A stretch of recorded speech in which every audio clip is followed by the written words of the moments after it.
All right, how's it going? Welcome back to another video here in the series on linear algebra.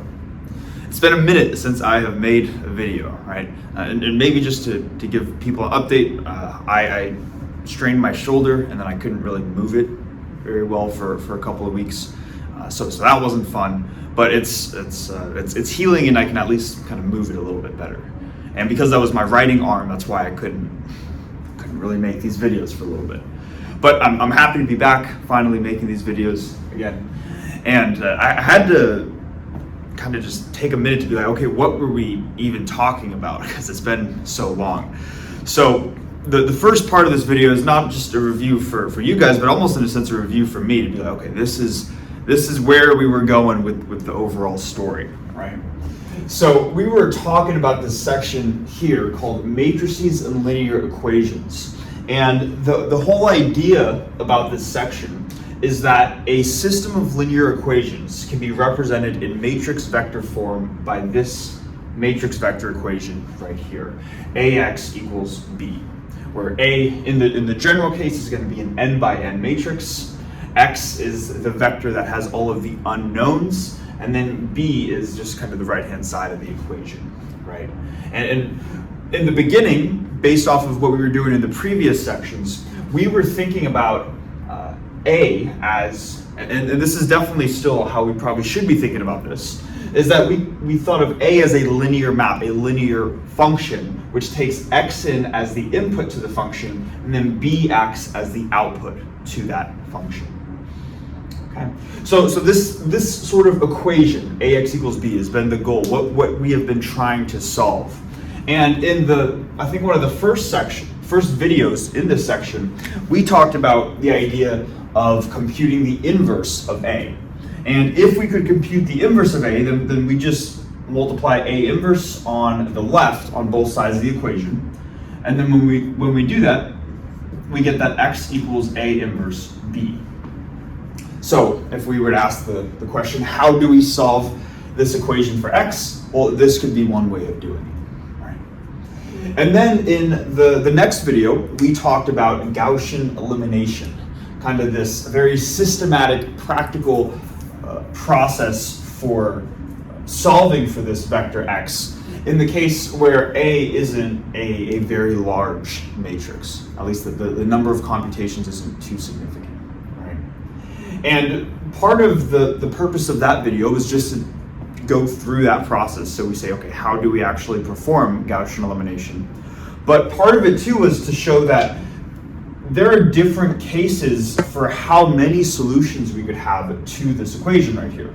We talked about 3 different cases where the first was that x has a unique solution, one solution, but it's also possible that x could have infinitely many solutions. There are any number of numbers that you could plug into this vector, or the components of each vector, I should say, such that this equation would be true. And then there are also cases where you could have no solution. There's no vector x which satisfies this equation. And in that video on Gaussian elimination, we kind of described, okay, when we construct the augmented matrix, whether we have certain numbers as being 0 or non-zero, that indicates to us how many solutions there are, how many different vectors x satisfy this equation. But there's a lot of memorization in where the 0 numbers are, the non-zero numbers are when setting up this augmented matrix. And it's not as practical, especially when we get to these larger dimensions, when n becomes large. So because of that, we wanted to come up with sort of this alternative approach, and that led into the last video, which might have seemed like a tangent, on the rank nullity theorem. And that's where we discuss these ideas of both rank and nullity, where the rank is simply going to be the dimension, or the dimension of the image of A. So again, if we think of A as a function, every function has a corresponding image, and the image of A is a vector space, and the dimension of that image is called the rank. Then, because this is a function, we can also talk about the kernel of the function and its dimension. So the kernel of A would be called the nullity. And so we talked about the rank, the nullity, combine them into this theorem called the rank nullity theorem. And we kind of left it at that point. And we might be asking ourselves, well, why talk about these things called rank nullity theorem, all of that? Well, what we're going to see in this video is we're going to try to summarize essentially everything that we have been talking about in this section so far up until this point. And we're going to pretty much lay out a systematic way of determining exactly how many solutions are we going to have to this equation, and how can we concisely and quickly determine how many solutions we're going to have. Okay. So hopefully that makes sense, and I think it'll make sense as we really get into the video. But for now, what we're going to see is that we can split basically this problem up into one of two cases. So what I'm going to do is I'm going to write out just those two cases side by side here, and then we're going to go through those together.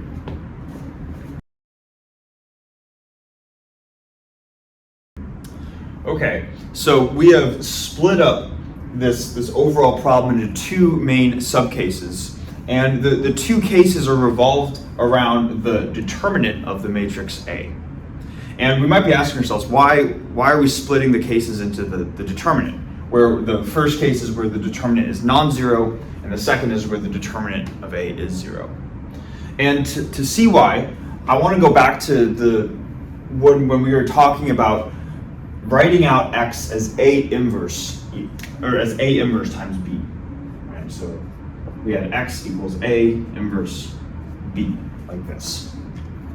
And if you remember, when we were talking about x equaling A inverse B, there was sort of a specific condition that needed to be placed in order for this to even be a solution in the first place. And that condition was that the determinant needed to be non-zero. To see why, what we can do is I'll just write this out for the 2x2 case. If I have a 2x2 matrix A with elements A, B, C, and D, then the inverse of A is going to be 1 over the determinant of A times dA, or dA negative B negative C, like this. And the important thing to notice here is that when I'm taking the inverse A, I have a factor of the determinant of A in the denominator right here. So the only way that this expression right here is going to blow up to infinity and hence not exist is when we have 0 right here in the denominator. So this is for the 2x2 case. It's also the same thing for the n by n case, is that we require the determinant of A to not be 0 in order to even be able to compute A inverse as a matrix. Okay. Now, we might be saying, okay, sure, all of that makes sense, right? But what I want to do is I want to take this a step further. Let's keep going with this to see what does this actually imply in terms of the rank and nullity of the overall matrix A. So in order to kind of tie everything together, what I want to do is to look at this equation, AX equals B, and rephrase how we are talking about this equation right here. Basically, what this equation is saying is that if A is a function, which it's a matrix, so it's a linear function, right? It's going to take in X as an input, and it's going to spit B out as an output. And it seems like what we are saying is that for whatever output vector we have, which we happen to call B, but basically we're saying this output vector can be any n-dimensional vector.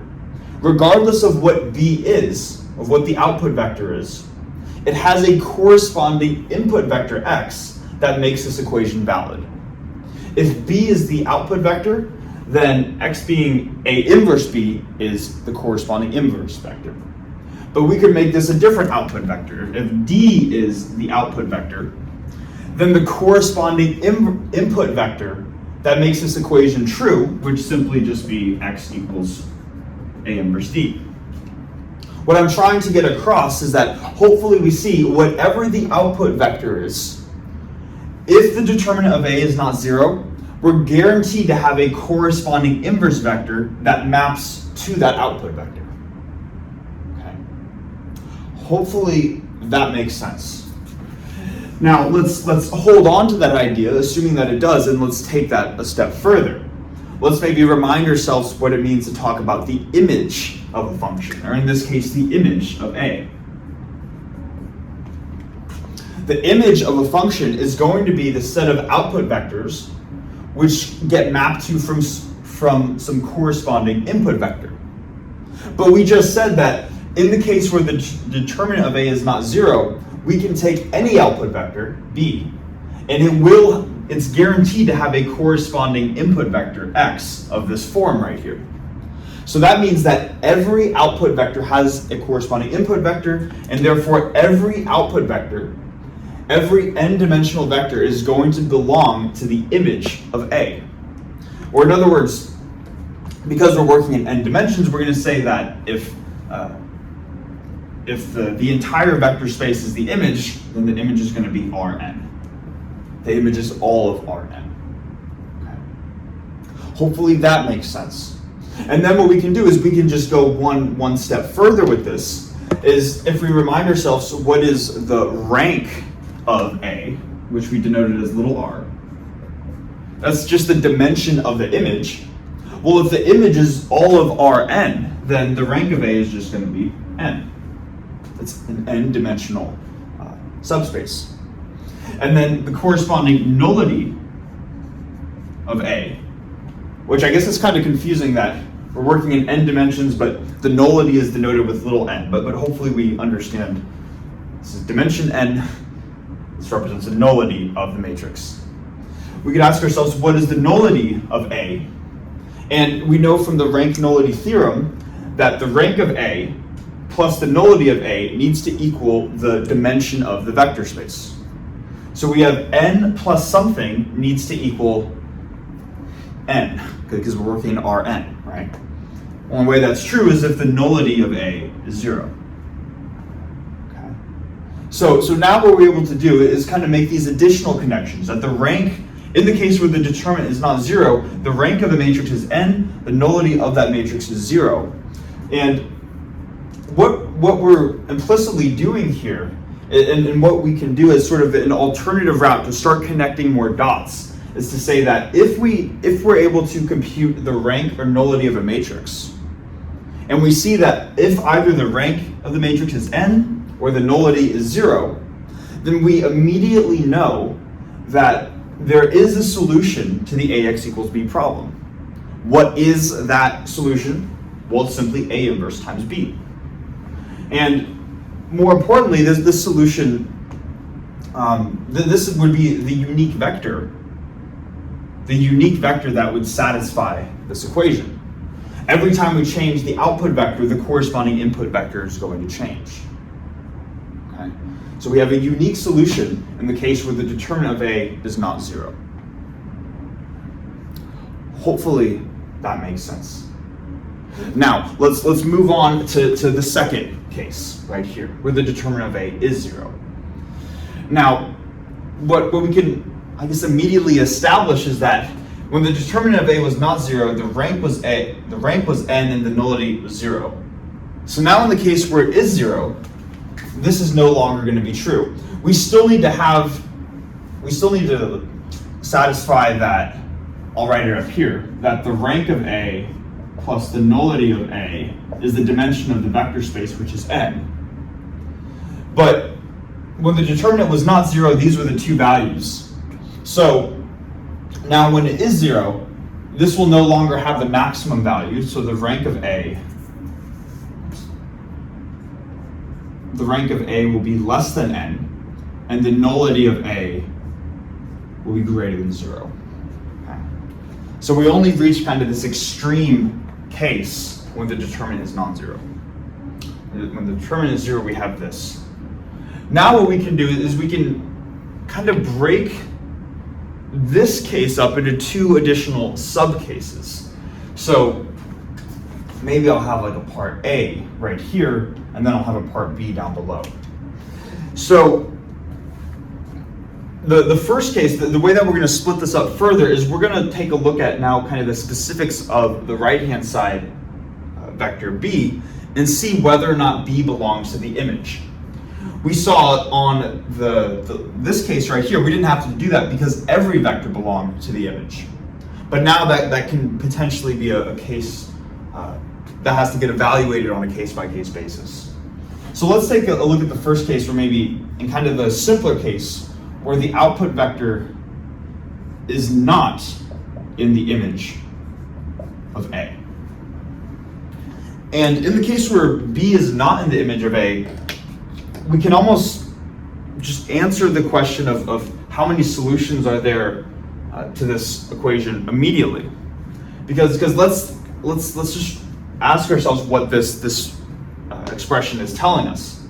If B is not in the image of A, that means it is not a vector in the output. There's not an output vector that got mapped to from some input vector.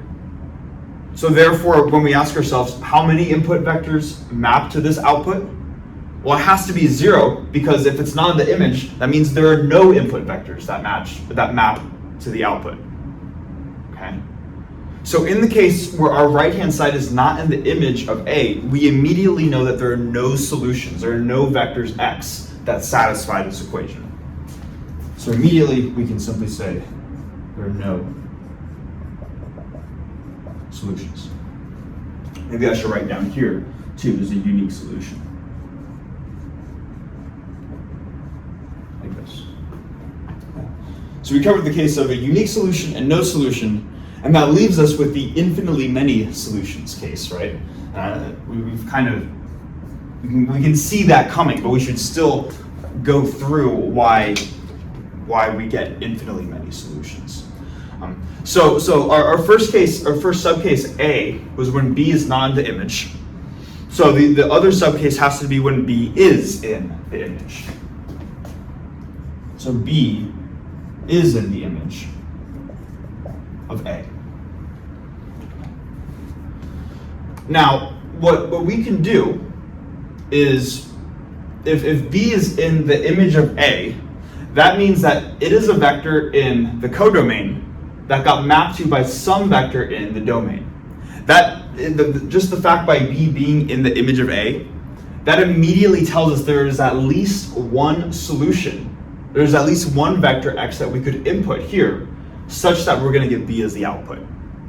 So that means that we're like, okay, now we know at least x exists in this subcase right here.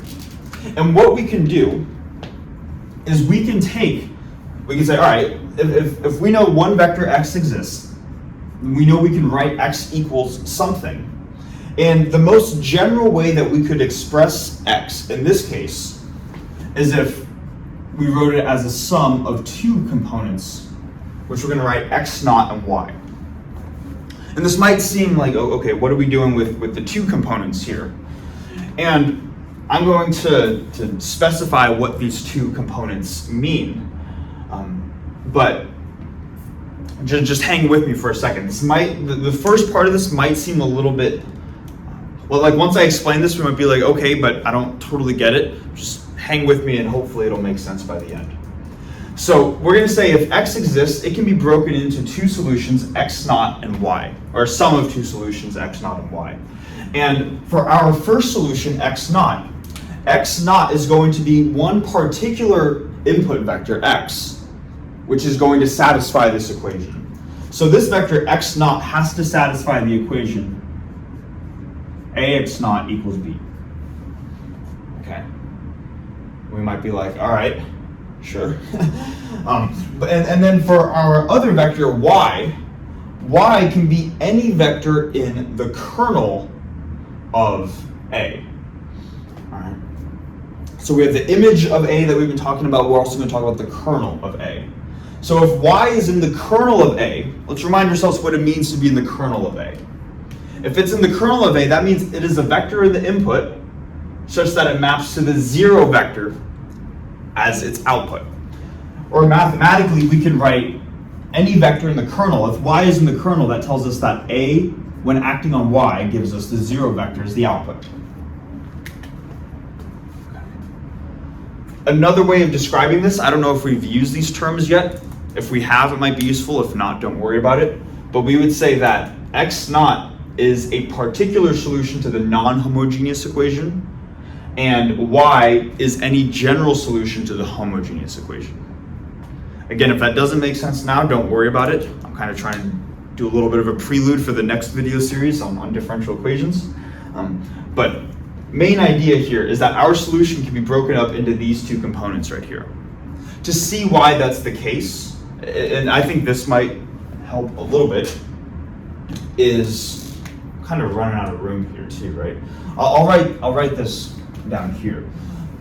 We're saying that if x is a solution to this system right here, let's just plug this solution, the supposed solution, back into the equation and see that we actually get the valid equation. So if we were to take a, multiply it by x, but now we're saying x is x naught plus y, like this, and we have b as our output vector, let's just show that this actually checks out. So we can distribute a across both of these terms right here. So this becomes ax naught plus ay, like this. And then based off of how we defined x naught and how we defined y, then we can simply say that ax naught needs to equal the b vector, and a times y needs to equal the 0 vector.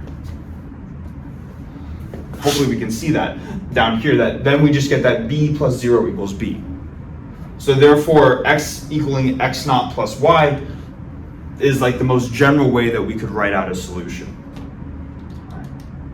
Now again, we might be saying, okay, sure, that makes sense. We can break this into two components where one of the components satisfies the equation and one just goes to 0.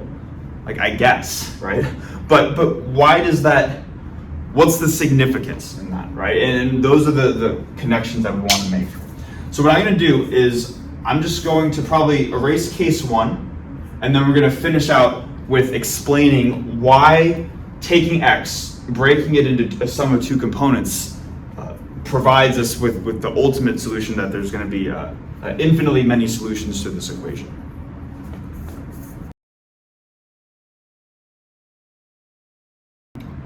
Okay, so now to kind of finish off this overall discussion, I guess, that we've been having, where in this specific subcase, where both the determinant of a is equal to 0 and b is in the image of a, we've said that the solution, we know that a solution exists to the ax equals b problem, and also that the solution can be broken into a sum of two components in the most general case, where the first component satisfies this, the second component satisfies this. And what we would like to do is to show that in this specific subcase right here, that there needs to be an infinite number of solutions, an infinite number of x vectors that we could plug into here that would satisfy the equation. Okay. Now, to do that, I want to focus in on this line right here. This is going to be true for both A and B subcases, which is that whenever we have a determinant of 0, the rank of our matrix is going to be less than n, and the nullity of A is going to be greater than 0. And I want to focus in on this condition right here, that the nullity of A is greater than 0. So it's going to be some positive number. We should keep in mind that, again, the nullity of A is just the dimension of the kernel of A. And the kernel of A is a vector subspace. So if the kernel of A is a vector space, and that vector space is not 0-dimensional, meaning it's some positive number of dimensions, then that means that there are a corresponding positive number of basis vectors associated with that vector space. Let me just actually write out what I just said to make sure that we are connecting all those dots. First thing, kernel A is a vector space. Right? Every vector space has, you could express any vector in a vector space with a corresponding basis. Again, that's like the language which we can express vectors. So if kernel of A is a vector space, then kernel of A has a basis. Let's just define those basis vectors right now, and maybe we can call those basis vectors a set of v vectors. So we can say that this set of vi vectors represents the basis for the kernel of A, where I is going to go from 1 all the way up through however many basis vectors we have. How many basis vectors do we have? Well, the number of basis vectors is simply the dimension of that vector space. Well, what's the dimension of the kernel? The dimension of the kernel is simply the nullity of A. So it's going to go from 1 all the way up through whatever the value of n of A is. And you see how we need n of A to be greater than 0 to even do this in the first place, right? So what we've done is we said, okay, we have some basis for our kernel, which goes from 1 through n of A. And if this is a basis, that means that any vector in the vector space can be represented as a linear combination of these basis vectors v sub I. So for any vector in the kernel, and y is one of those vectors in the kernel, it is some input vector that maps to this 0 vector as an output. That tells us that, let's do this, for any vector in kernel,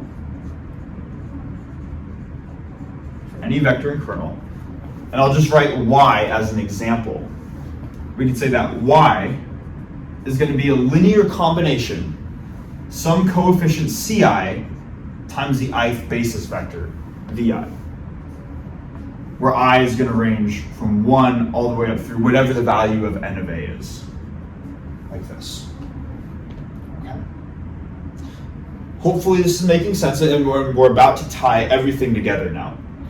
So what this tells us is that if any vector in the kernel can be written this way, let's just take this summation, this linear combination of basis vectors, and plug it back into our solution right here for x.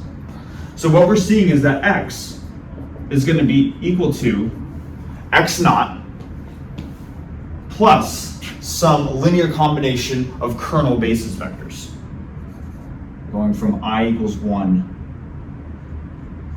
through n of A, ci, vi, like this.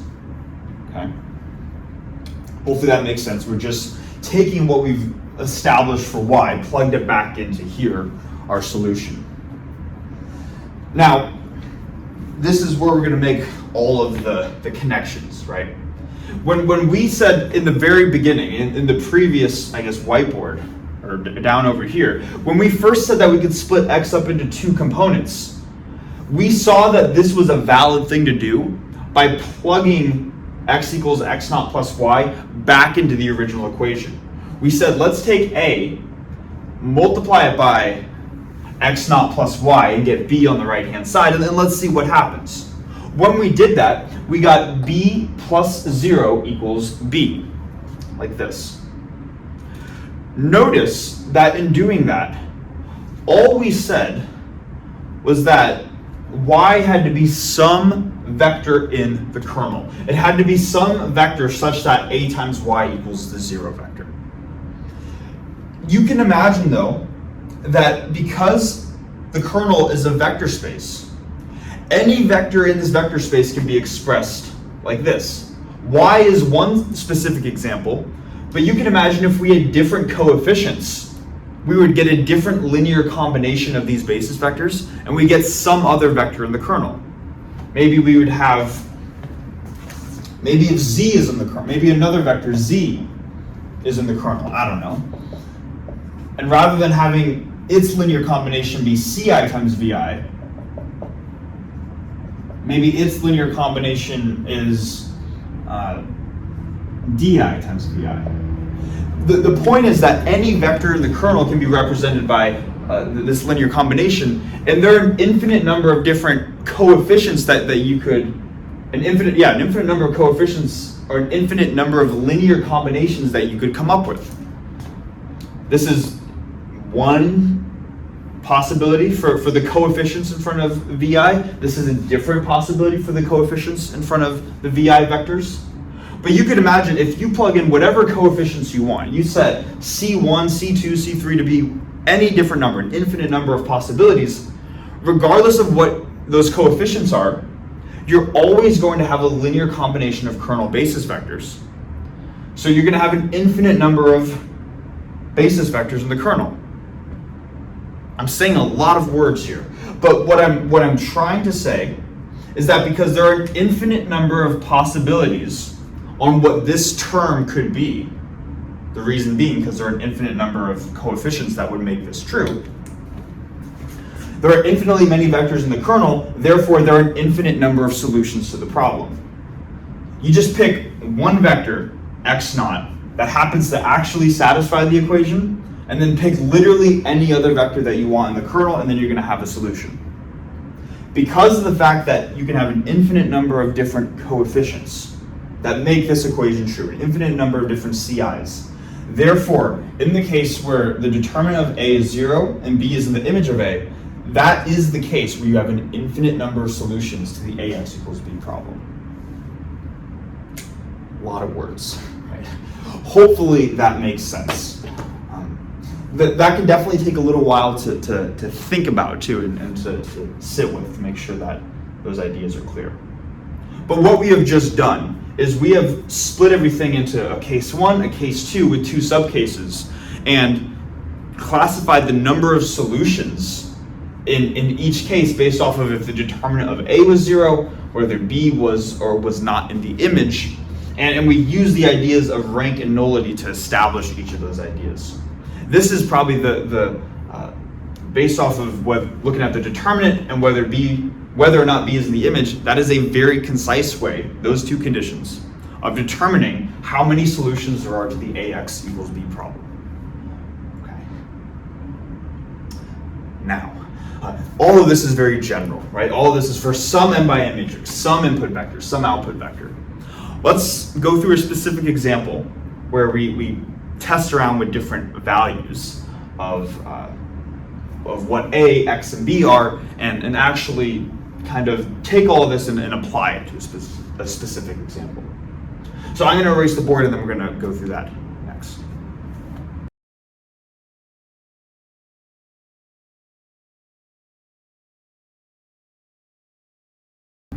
Okay, so to finish off the video, we're going to look at a specific example of the AX equals B problem, which is this 3x3 case right here.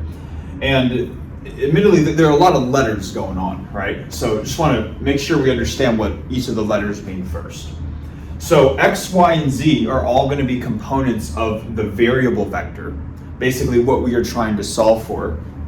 And then A, B, and C are all going to be just set constants that we're going to toggle to different values. And what we're going to see is that depending on what the value of A, B, and C are, that's going to determine how many number of solutions we have.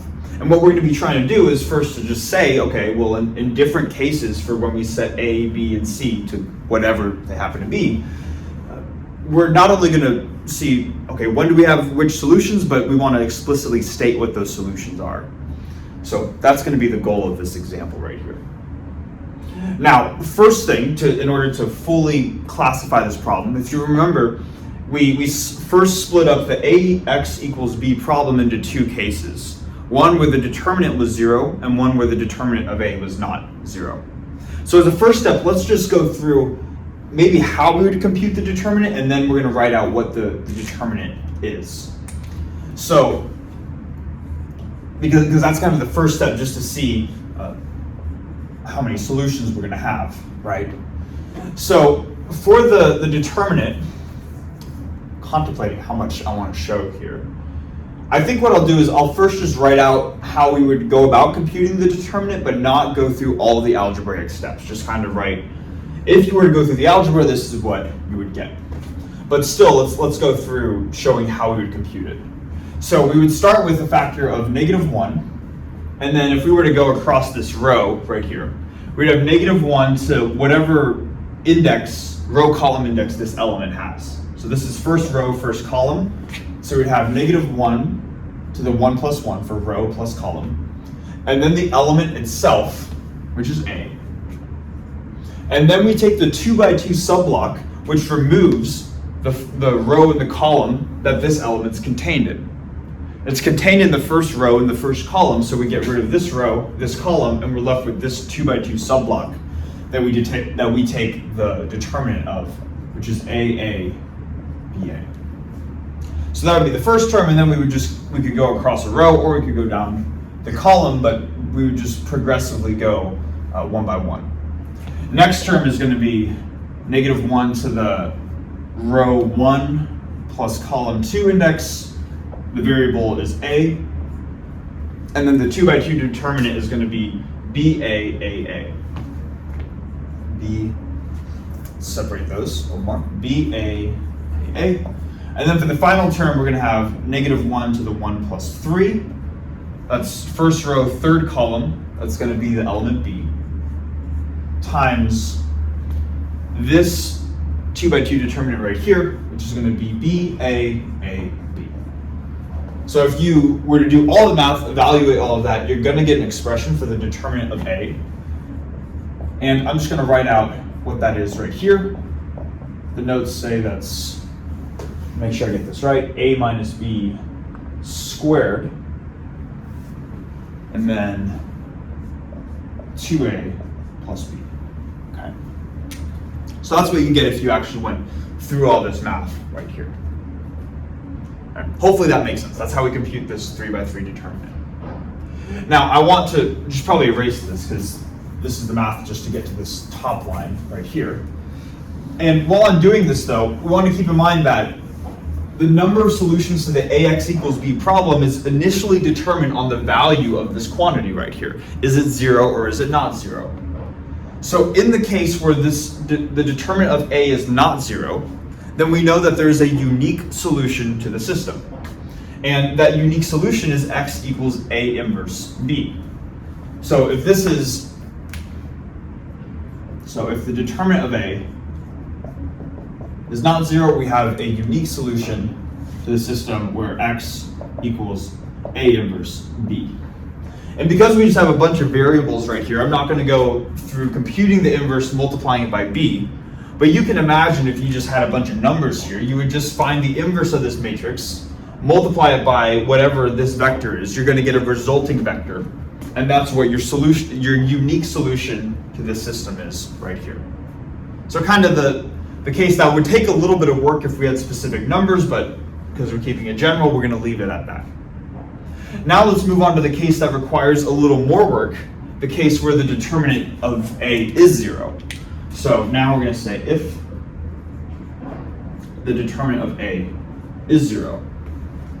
And in the case where the determinant of A is 0, you remember we split it into two further subcases. And those two further subcases was whether or not this right-hand side of the equation, whether or not it was in the image or not in the image of this transformation.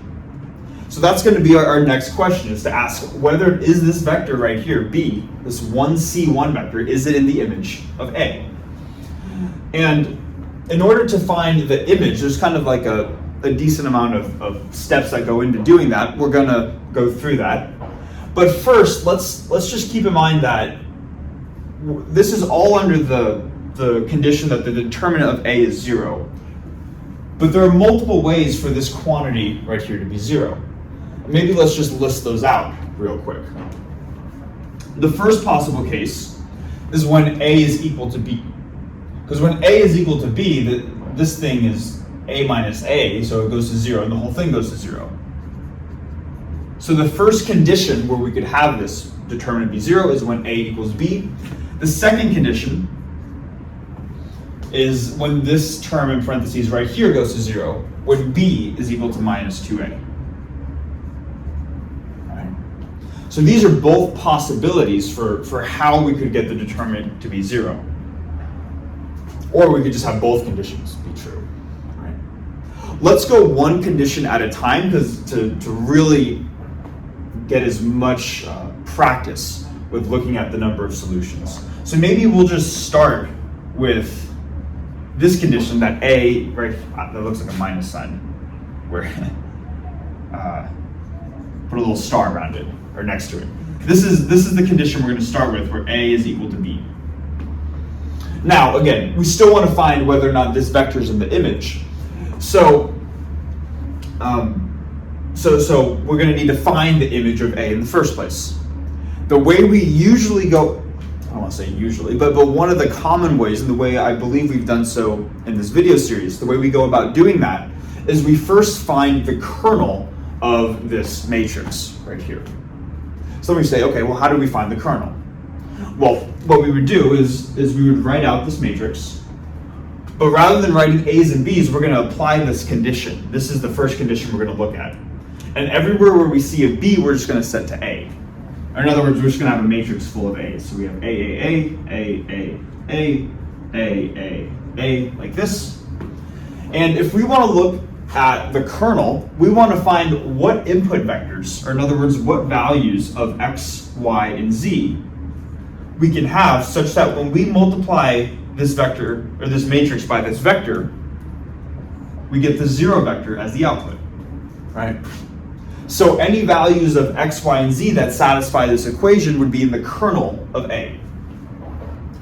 Now, there are multiple ways about going through this, but I think just by looking at this, you can imagine that if we were to write this out in component form, it's all symmetric. So we're going to get the same equation 3 different times. We're going to get AX plus AY plus AZ equals 0. Or in other words, let's write this out. AX plus AY plus AZ equals 0 is a factor of A everywhere on the left. And then that leaves us with X plus Y plus Z equals 0. Okay. Now, what is this actually telling us, right? Well, this equation right here, X plus Y plus Z equals 0, that's the equation of a plane, a 2-dimensional plane in 3-dimensional space. So what that's saying is if you were to imagine we had some plane, maybe look something like that. Let's suppose this is the X plus Y plus Z equals 0 plane.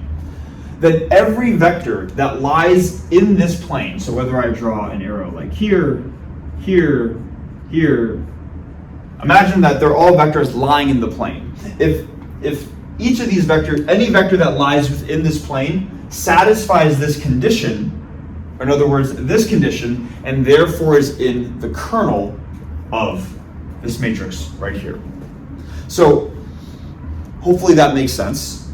And also if we know that the kernel of the matrix is a vector subspace of R3, then we know that we can construct a basis for that kernel. In other words, we can find a set of 2 linearly independent vectors that span the space of the X plus Y plus Z equals 0 plane. So now it's just a matter of saying, okay, well, how do we find these 2 linearly independent vectors? Also, I should mention, the reason why there are 2 is because a plane in three dimensions is going to be 2-dimensional, right? This is a 2D plane, so they're going to be 2 independent vectors. And the way that we can go about doing this is let's just plug in different values for X, Y, and Z such that this equation is true. Different values for X, Y, and Z are going to correspond to different vectors that lie within this plane right here. So one possibility is when X is 1, Y is 0, Z is -1. That's a set of values that makes this true.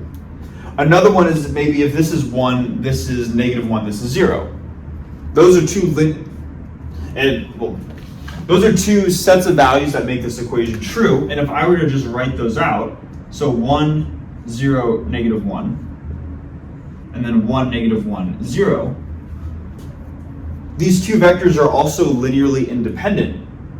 So I've now essentially found a basis for my plane. These 2 vectors being the basis for that kernel. But the kernel, because that's going to be the first step in ultimately finding the image, is we find the kernel. The kernel is not just these 2 vectors. It's not like just this arrow and this arrow right here.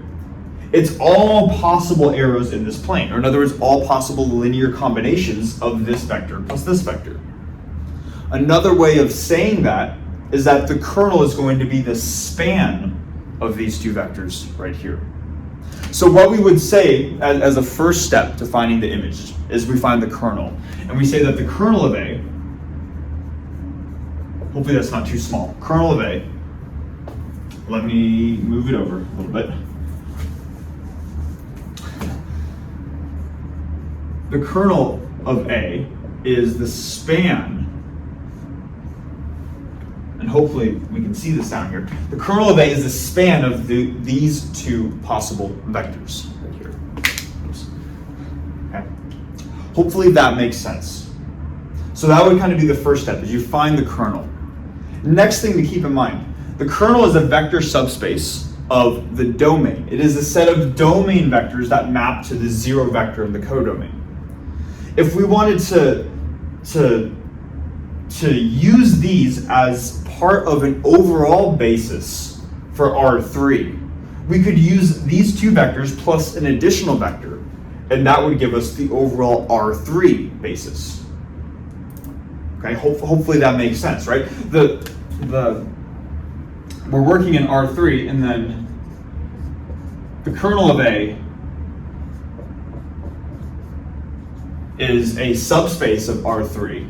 So if we wanted to find the R3 basis, that's kind of the next natural step, is we can use the kernel basis plus one additional linearly independent vector. And we'll see why in a second, how that leads to finding the image. But let's just do that for a second. If this is the kernel, and then the kernel basis is these two vectors, we can use that to form an R3 basis. Or in other words, the basis of the entire domain. So say that my R3 basis is going to be these first two guys right here, 1, 0, negative 1. And then 1, negative 1, 0. And then I just need a third linearly independent vector. You can pick any vector that's going to be linearly independent to these two. I know just by looking at these, and you can check this yourself, that a third linearly independent vector is just the vector 1, 0, 0. This would form a basis for the domain, a basis for R3. So in finding the image, there are two kind of preliminary steps. First is you find the kernel, then you extend the kernel to find an overall domain basis, or R3 basis. And then you can use that R3 basis to help find the image. And let's make sure we understand how that works.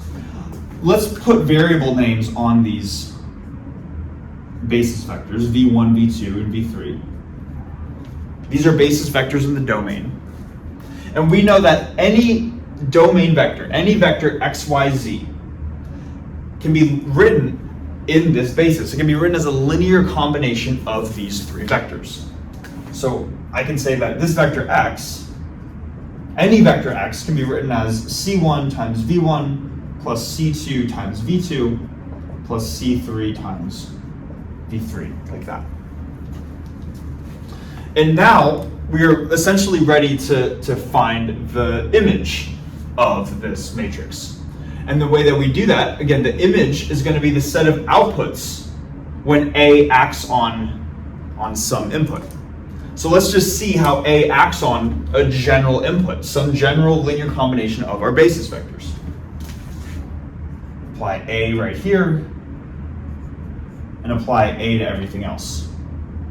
So what we get, we know that when A acts on V1 and when A acts on V2, we have to get 0.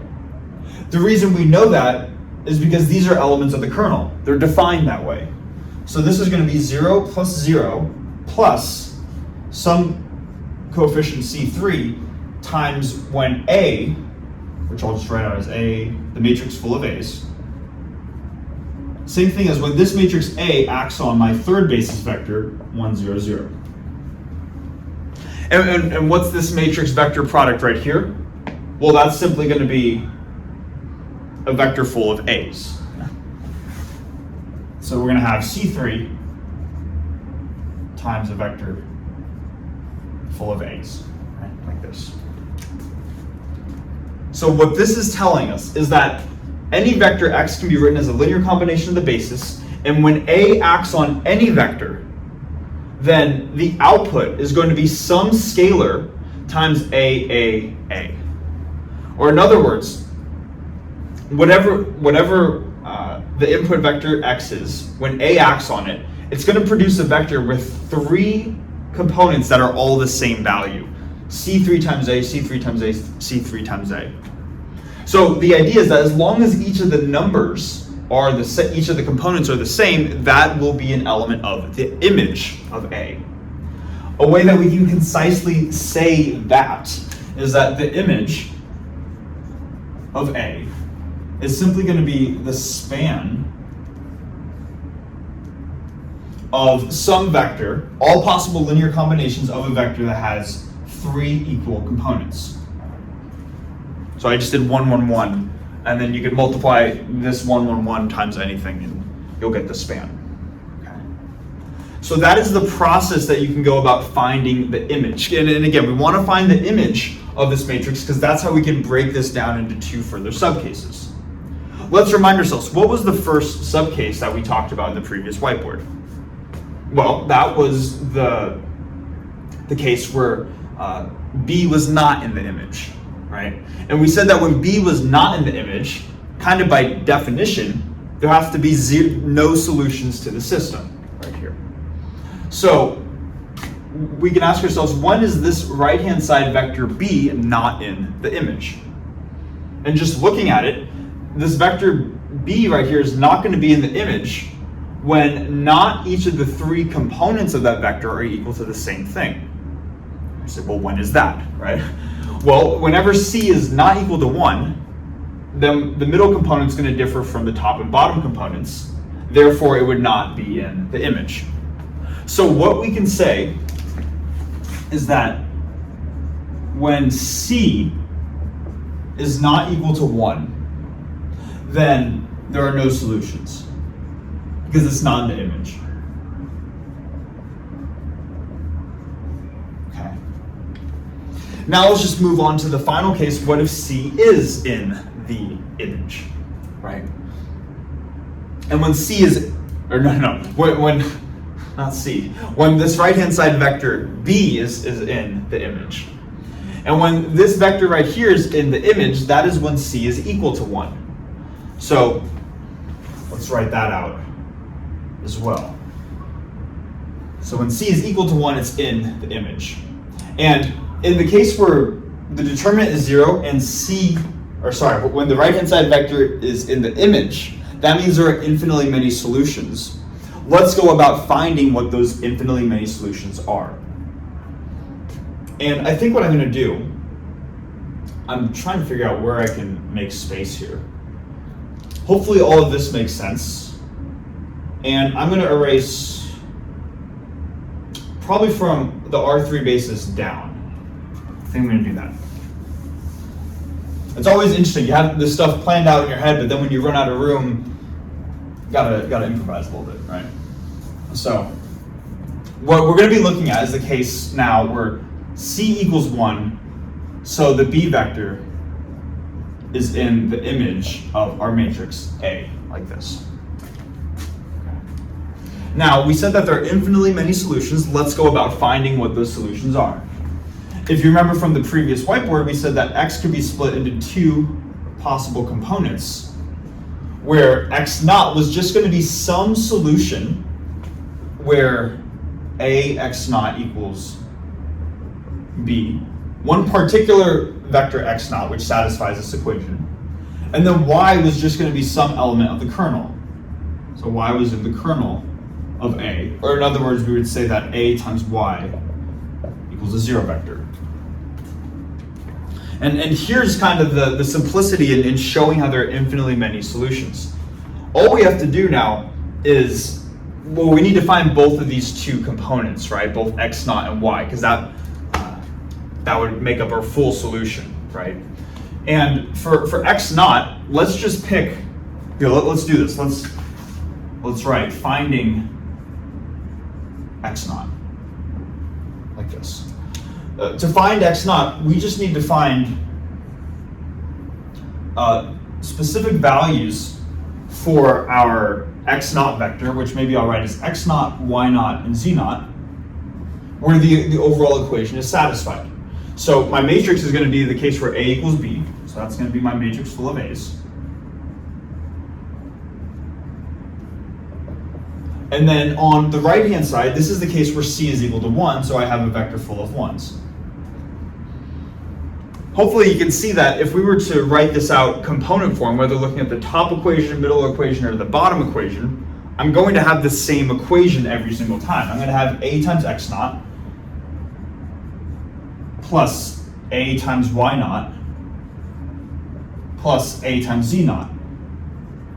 A times z naught equals 1. And all I have to do here is I can just pick one particular value of a combination of x naught, y naught, z naught, which makes this equation true.